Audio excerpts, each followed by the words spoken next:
So a unicorn whisperer, you're someone who can basically unlock the potential to make them into a billion-dollar company. Yeah, either a billion-dollar company or give them, just unlock their potential to make them achieve that upper level.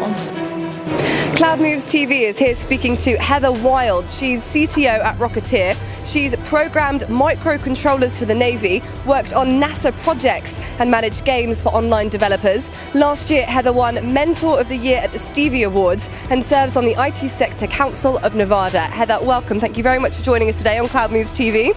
Thank you. I'm happy to be here. So, first question, what exactly is a unicorn company, and could you explain why you're known as a unicorn whisperer? So a unicorn company is a company that has achieved a billion-dollar valuation.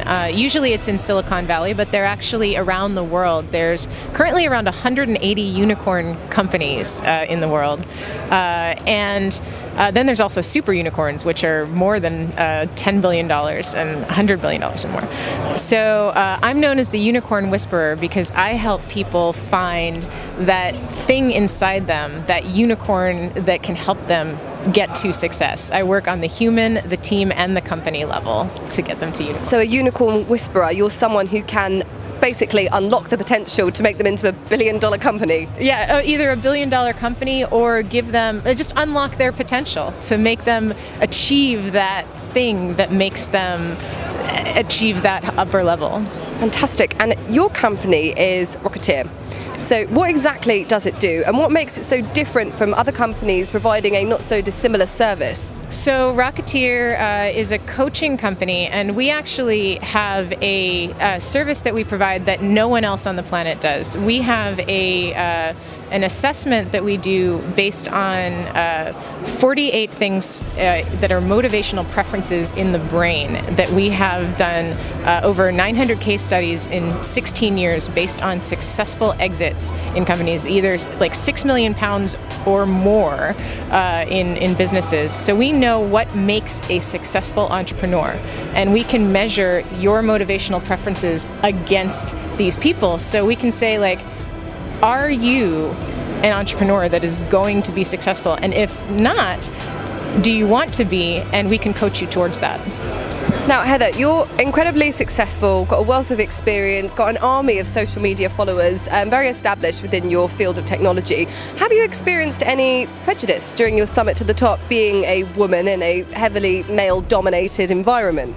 I'm so glad you asked me that, because I've had an amazing amount of support from men my entire career. Okay. It's so unusual because I hear about all of this prejudice against women, but it's actually been men that have been bolstering me up my entire career. In fact, the first job I got in the technology industry was actually as a game developer, and the only reason I got that job was because I was a woman.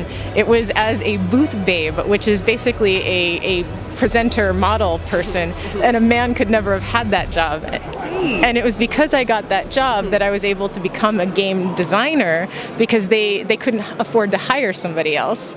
So, but they needed somebody else to do it. Well, that's actually a great segue into my next question. I was going to ask, do you think there's a shortfall of talent within the industry? But I'd really like to hear your opinion as well on, do you think there's a shortfall of female talent within the industry? So I think that there are a lot of women that are doing this. Like, I was just in Morocco recently, and surprisingly, there's a lot of women in Morocco and the Middle East that are doing this because there's no stigma against them doing it there. Whereas in England and in America, like, women fall off in STEM careers. In like 8th grade, they lose interest, but they don't in the Middle East. And we were curious as to why. It's because there it's not seen as a job that is something that men want to do.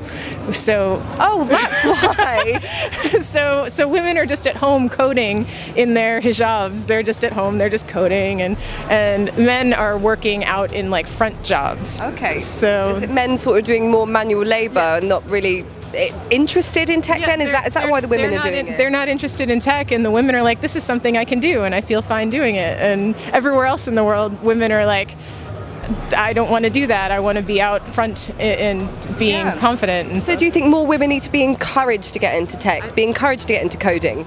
I think that it's just a different kind of thing. Like, I mean, when you have girls playing with dolls and makeup at 8 years old, they're going to be naturally inclined to do something different with their lives than being like hiding behind a computer. But I mean, when you think about it, like designing and marketing, they're tech careers as well.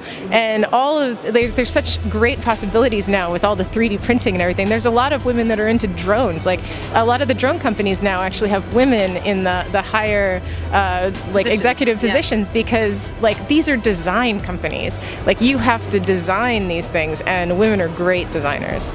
Creative brains. Heather, thank you so much. Just one last question. Why did you come to Business Rocks? What drew you to come?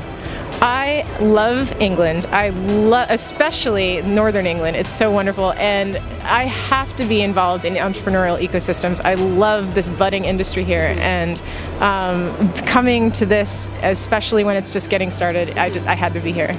And have you had a good time here so far then? It's so wonderful. Yes, it's such a great thing, and I can't wait to come back next year for Business Rock 2017. Fantastic. Heather, thank you. That's Heather Wilde, CTO at ROCeteer, speaking to us here. I'm Emma Boyle, and this is Cloud Moves TV.